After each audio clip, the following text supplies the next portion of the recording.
you gotta learn a lot. You gotta swipe on Tinder. No, give me that. Hey, you see this? You see what I'm doing? Not even looking. I'm swiping yes. Yes. Casting a wide net. Hey, look at this. You already got a hit. And she sent a message. She did?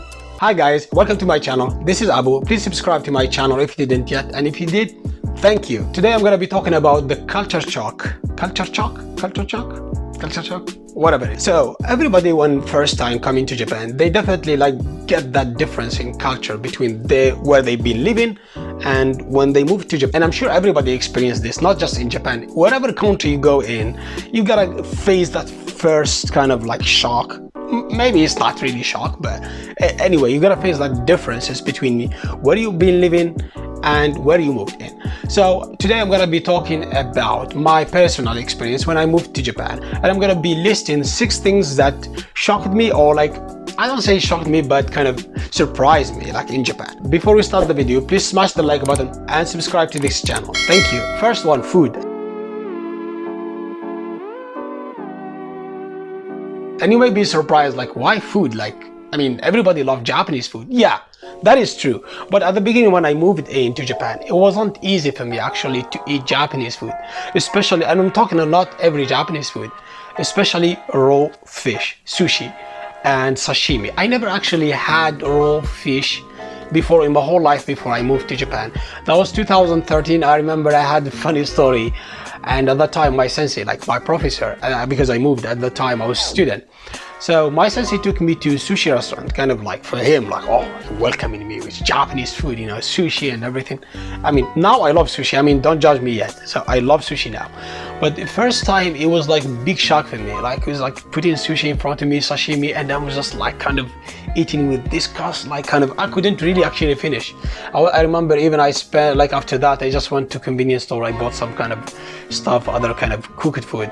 And this is not, I mean, I don't consider it a shock. This is just because my kind of country, we don't eat raw fish.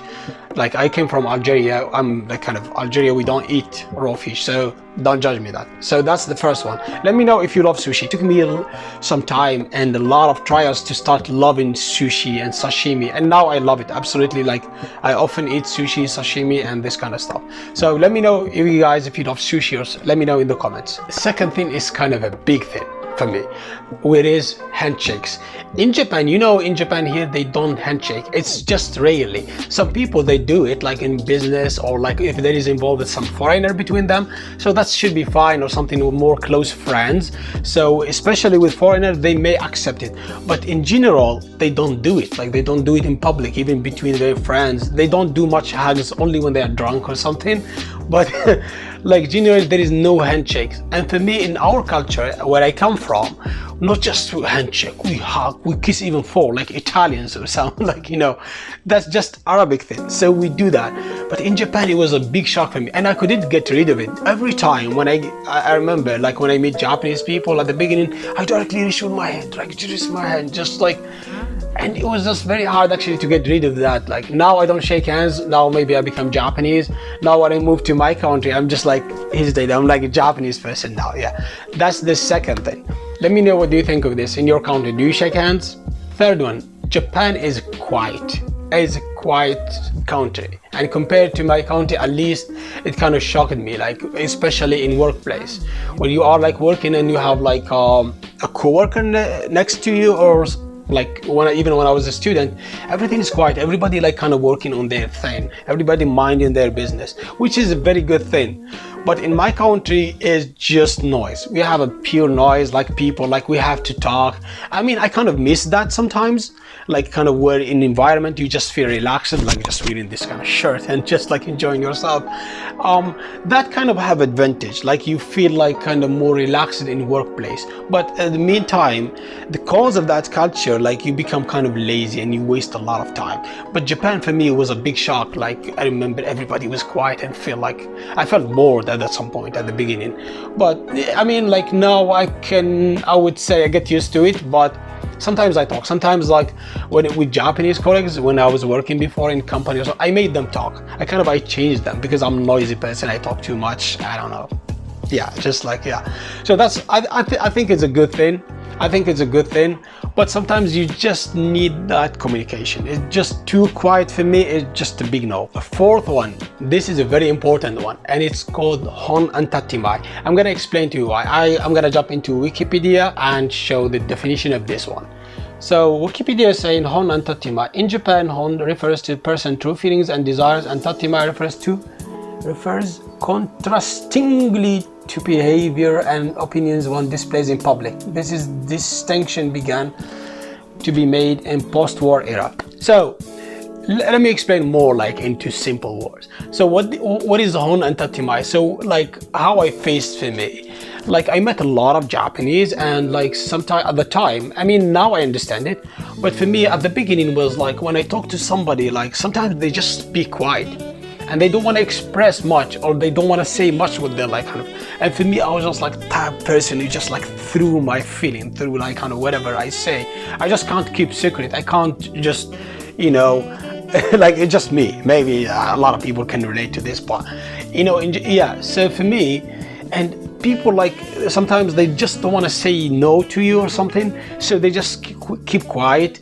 Or like if you are in a relationship or something, they don't tell you face to face right away, and then just keep it for a long time.